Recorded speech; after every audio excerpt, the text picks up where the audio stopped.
Show किया था मैंने, जिसमें मैंने बताया था कि पाकिस्तानी लड़की आयशा कराची में जो रहती थी, जिसका ताल्लुक़ कराची से था, उसके सीने में अब एक इंडिया का दिल धड़कता है। उसको भी एक मसला था दिल का और वो इंडिया गई, उसने अपील किया वहाँ पे और जाके उसका वीज़ा हुआ। वहाँ पे इंडिया में उसके डॉक्टर्स ने, सर्जन्स ने इलाज किया, उसका ट्रांसप्लांट किया और आज उसके सीने में हिंदुस्तान का दिल धड़कता है। तो मेरी बात सुने, हम अभी तक पाकिस्तान में इतने पीछे हैं, टेक्नोलॉजी की बात हो, तरक्की की बात हो, तालीम की बात हो, किसी इदारे की बात हो, तो हम अभी तक इतने पीछे हैं। इकॉनमी अब देख लीजिए हमारी कहाँ से कहाँ चली गई है। तो क्या इस तरीके से हम सर्वाइव कर सकते हैं जिस तरीके से अभी सिचुएशंस हमारे साथ हैं? अभी तक हमारे पाकिस्तान में ट्रांसप्लांट का कोई सीन ही नहीं है, हार्ट ट्रांसप्लांट का कोई सीन नहीं है। अब ऐसे 1, 2, 3 पता नहीं कितने और हज़ारों पेशेंट्स होंगे जो अपना हार्ट ट्रांसप्लांट करवाना चाहते होंगे, मगर वो कर नहीं पाएंगे क्योंकि यहाँ पर कोई ऐसी फैसिलिटीज़ नहीं है। हमारे पास ईमान तौफीक है, सियालकोट से आई हैं और इनका ट्रांसप्लांट होना है। एक बहुत ही होनहार बच्ची हैं, बहुत माशाल्लाह समझदार बच्ची हैं, टैलेंटेड बच्ची हैं। आप देखें कि एफएससी में भी 97% लेकर आई हैं पढ़ाई में, यूएमटी में भी 97% लेकर आई हैं, मैट्रिक में भी 97% से पास हुई हैं। इतनी अच्छी परसेंटेज के साथ भी उसके बाद उनके पास जो अभी हार्ट डिज़ीज़ है उनको, उसके ट्रांसप्लांट के लिए अभी जो उनको पैसे भी दरकार होंगे, उनको वीज़ा भी इंडिया का दरकार होगा, वहाँ पे अपील भी करनी होगी, तो ऑल दैट, ये सारी बातों को आज हम डिस्कस करते हैं। हमारे साथ ही मौजूद है ये फैमिली और इनकी स्टोरी मैं चाहूँगी कि इन्हीं की ज़बानी सुने। हमारे पास मोहम्मद तौफीक है जो कि इनके वालिद हैं ईमान के, और शाज़िया तौफीक जी जो हैं वो इनकी वालदा हैं। तो सबसे पहले तो मैं आपसे बात करना चाहूँगी। शाज़िया जी, आप मुझे बताइएगा कि बच्ची का कब पता चला आपको कि हार्ट डिज़ीज़ है और किस तरीके से आपको सिचुएशन का ये 2020 जनवरी में पता चला कि ईमान को हार्ट फेलियर है। अच्छा। तभी इसको अटैक हुआ है, तो शुक्र है अल्लाह का कि कुछ दिनों में ही डायग्नोज हो गया। 4 साल पहले? जी। अच्छा, उससे पहले सिचुएशन ठीक थी, नॉर्मल थी? अल्हम्दुलिल्लाह ये बिल्कुल ठीक थी उससे पहले। तो ये हुआ क्या, सिर्फ दिल का एकदम से अटैक हुआ या कोई सिम्टम्स, को दिल में दर्द होता था? वॉमिट शुरू हो गई थी। अच्छा। तो बाद में जब हमने ट्रीट करवाया कभी के पता चला कि इसको हार्ट का प्रॉब्लम है, एको में आया है। फिर हम डॉक्टर मसूद साहब के पास जाते रहे ट्रीटमेंट के लिए। उन्होंने बकौल उनके कि ये वायरस अटैक है और 6 माह पहले से अटैक हुआ है। तो ईमान हार्ट फेलियर हो गई। तब से लेके अब तक हम लोग इसी जदोजहद में हैं कि ईमान का वीज़ा मिल जाए हमें, हम जाके इसका ट्रीटमेंट करवाएं। आपकी औलाद कितनी है? माशाल्लाह मेरी 3 बेटियां, 1 बेटा है। 1 बेटी 1 बेटा? बेटा 3 बेटियां, 3 बेटियां, 1 बेटा। अच्छा जी। ईमान का दूसरा नंबर है, इससे बड़ी बेटी है, तो ये दूसरे नंबर पे है। कि इनको सबसे ज़्यादा जो इशू आ रहा है वो आ रहा है कि इनको वीज़ा चाहिए अपनी बेटी के इलाज के लिए इंडिया का, और इन्होंने ऑलरेडी पीएम हाउस में भी अपील की हुई है, सीएम हाउस में भी अपील की हुई है। तो इससे पहले कि मैं उनसे आपकी बात कराऊँ, मैं पहले अपील करना चाहूँगी हुकूमत से। एक छोटी सी बच्ची है, देख लें आप, उनकी लख्ते जिगर है, किसी की भी औलाद हो, औलाद सबकी सांझी है। तो सिर्फ इनकी जो अपील है वो ये है कि इनको वीज़ा चाहिए इंडिया में अपनी बच्ची का इलाज करवाने के लिए। इन्होंने वहाँ पे हॉस्पिटल्स, डॉक्टर्स सबसे बात कर ली। वहाँ के डॉक्टर्स ने ऑलरेडी कह दिया है कि ASAP इसकी ट्रीटमेंट होना बहुत ज़रूरी है, क्योंकि इनका सिर्फ जो हार्ट है वो कितना % काम कर रहा है? 20% है, 30% इनका हार्ट जो है वो काम कर रहा है। और डॉक्टर्स ने कहा है कि इसका अर्जेंट इलाज होना, इसका ट्रांसप्लांट होना बहुत ज़्यादा सीवियर ज़रूरत है। तो प्लीज़ हुकूमत से सबसे अपील करूँगी कि इसके वीज़े के लिए कोई काम कीजिए। जी तौफीक साहब, क्या कहना चाहेंगे आप? प्लीज़ मुझे बताइए, जो इश्यूज़ आ रहे हैं मेन, वो आप प्लीज़ ज़रा यहाँ पे रेज़ कीजिए। जी, मेरी तमाम जो अरबाब इक़्तिदार और इख्तियार हैं उनसे अपील है कि मुझे इंडिया के वीज़ा के हसूल में मदद करें मेरी।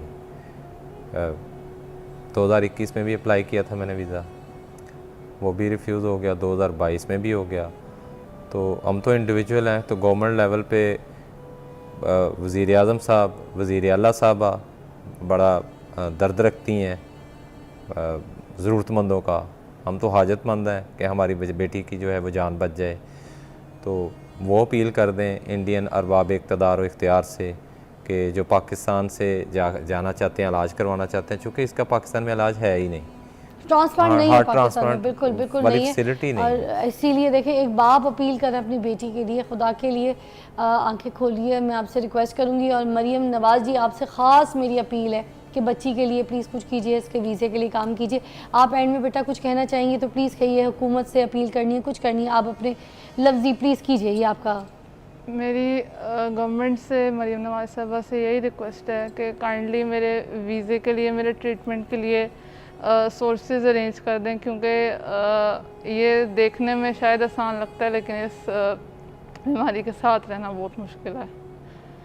लाइफ कम्प्लीटली अपसाइड डाउन हो जाती है, और इसलिए मेरी काइंडली उनसे एक स्ट्रॉन्ग अपील है कि मेरे ट्रीटमेंट का बंदोबस्त कर दें। Thank you so much.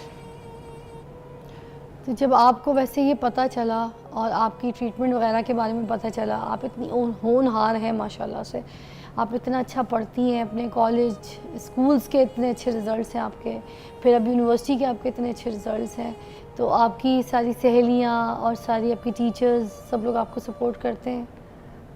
ज़ाहिर है आपको दूसरी नज़रिए से देखना शुरू कर देते हैं लोग, अगर पता चले कि मतलब बीमार हैं, तो ज़ाहिर है सपोर्ट, सबकी सपोर्ट के साथ ही यहाँ तक पहुँची हूँ। पढ़ाई में भी हर जाया होगा बिकॉज ऑफ द ट्रीटमेंट?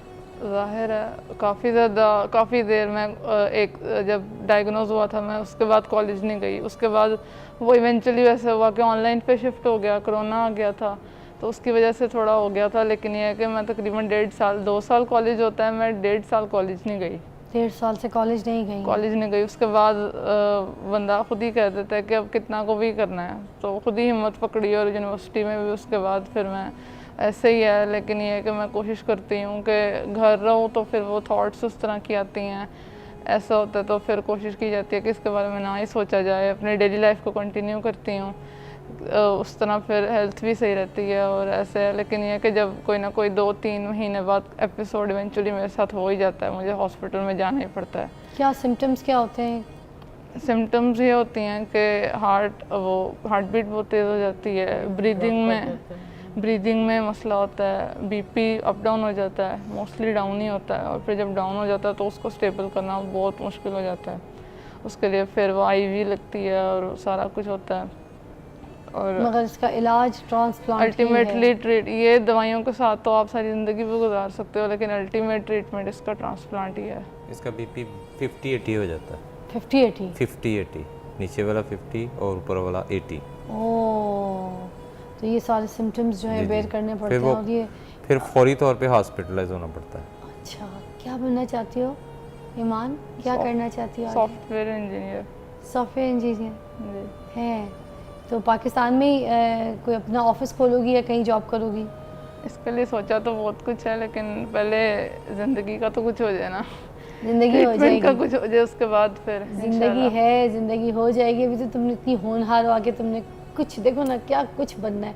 मेरी हुकूमत से अपील है, ये हाथ जोड़ के, इसी तरह देखें किसी की बच्ची है, उसका बाप परेशान है, बहादुर बच्ची है, होनहार बच्ची है, पढ़ रही है, लिख रही है, उसकी माँ देखें, उन दोनों सब तीनों की आंखें देखें लाल है, उनकी परेशानियाँ उनके चेहरों पे हैं, उनकी बच्ची की जान का सवाल है, उनके लखते जिगर, उनका जान का टुकड़ा, उनका जिगर, उनका गोशा, सब कुछ यही है, उनकी दुनिया, उनकी कायनात उनकी बेटी है।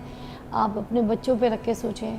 तो मैं रिक्वेस्ट करूँगी कि ख़ास तौर पे जो लोग, कोई ओहदेदान भी अगर मुझे सुन रहे हैं, क्योंकि हमारे शो से वैसे तो बड़ी कोई रील वायरल होती है, इस रील को वायरल करें ना, इस रील को वायरल करें, इस रील को उठा के जो है गवर्नमेंट लेवल तक पहुंचाएं, ताकि गवर्नमेंट लेवल जो है इस पर सोच विचार करे और इस केस को उठा के जो है फ़ौरन एक इसका मसला ठीक करे, क्योंकि इसका इंडिया जाना बहुत ज़रूरी है, बहुत ज़रूरी है। अच्छा, आपने गवर्नमेंट को डायरेक्ट अप्रोच किया? जी किया था, इमरान खान साहब के दौर में किया था। किन को किया था? तो एप्लीकेशन भेजी थी मैंने, PM साहब को भी भेजी थी। PM साहब को भेजी जी, थी? जवाब आया? कोई आंसर आया? नहीं जी, कोई जवाब नहीं आया। आंसर ही कोई नहीं आया? नहीं, आंसर ही कोई उसके नहीं बाद सीएम साहब को भी तो भेजी थी, अब फिर मैंने भेजी है, नवाज शरीफ साहब शहबाज शरीफ साहब को भी भेजी है, कोई जवाब आया? उनके कहने पे फिर बोर्ड हुआ है। ठीक है, मैं बस यही अपील करूंगी कि प्लीज़ इनकी केस को देखिए, इनको वीज़ा दीजिए और इनको इंडिया भेजिए, और ये हाथ जोड़ के अपील करती हूँ, प्लीज़ देखिएगा ज़रूर। हम भी अपनी तरफ से पूरी कोशिश करेंगे कि हम आपकी जिस तरीके से मदद कर सकते हैं करें, ठीक है। Thank you so much. अल्लाह ताला आप लोग को ज़िंदगी दे, सेहत दे, तीनों को दे, आपके बच्ची के साथ साथ आप लोगों को भी दे, क्योंकि घर में कोई बीमार होता है तो सफ़र पूरे सारे एज पेशेंट कर रहे होते हैं, आई नो। तो आपसे मुलाकात करूँगी कल।